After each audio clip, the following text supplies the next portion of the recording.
The Arvinator Science Center had an exhibit that was truly enjoyable for all ages as they learned about the wonderful world of optics.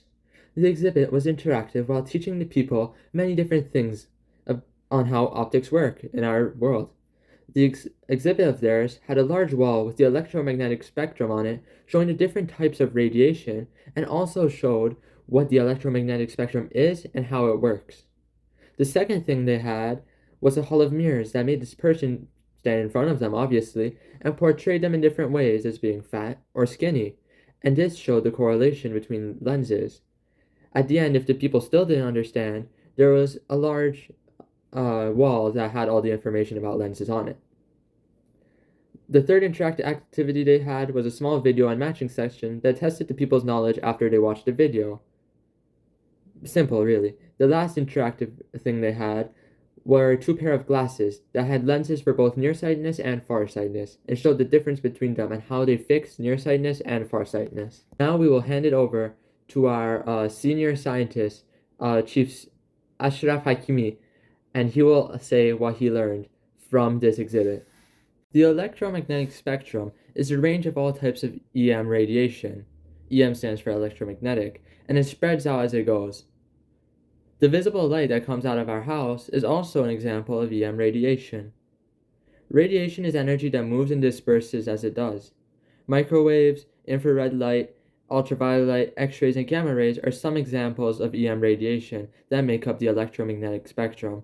It is possible to quantify electromagnetic radiation in terms of energy, wavelength, frequency, hertz, or cycles per second. Magnetic waves are transverse waves, so they oscillate perpendicular to the direction of movement. Glasses are one of the greatest inventions of all time since they benefit many people with common eye diseases. It also benefits people with poor eyesight.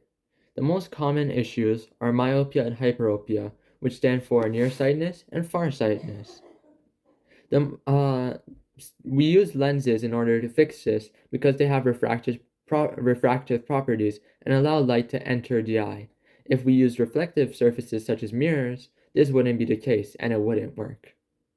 Converging lenses bend light from distant objects inwards toward a single point, known as the focal point, if both sides of the lens curve outward. It is referred to as the diverging lens when both sides of the lens curve inward, causing light from far-off objects to bend outward. With the right prescription, the curved frames can manage light so that it reaches the proper area of your retina so you can see better. A visual description will be provided for your assistance. The cornea refracts light through the lens, making the pupil change size. The retina receives the light that was focused on the lens, and the light gets focused on the retina. The information then gets absorbed into the brain by the optic nerve, and that is how images are projected through our eyes. LOSS is an acronym used in order to describe the image created from an object through either reflection or refraction. L stands for location, O for orientation, S for size, and T for type. In a plane mirror, these are always the same. Your location will always be DI is equal to DO, so the distances between the two are the same. Orientation will always be upright. The height will always be the same, so the size will be the same, and the type will always be virtual. In a converging mirror, there could be a difference. If it is beyond the center of curvature, you will form an inverted image that is smaller than the original but is closer to the mirror and is a real image. If it is on the center of curvature, then the image will just be flipped upside down and nothing special happens. DI is equal to DO and HI is equal to HO, and it's still going to be a real image. If it is between C and F, so the center and curvature and the focal point, the distance would be less. It will be flipped and be larger than the original image. If it is on the focal point, then no image will be created. If it is before the focal point, technically after the focal point, it will be virtual and have the same orientation as the object. It will also be larger and further away from the center. Diverging mirror, the loss is always the same. It will always be behind the mirror, so it will be virtual. It will always be smaller,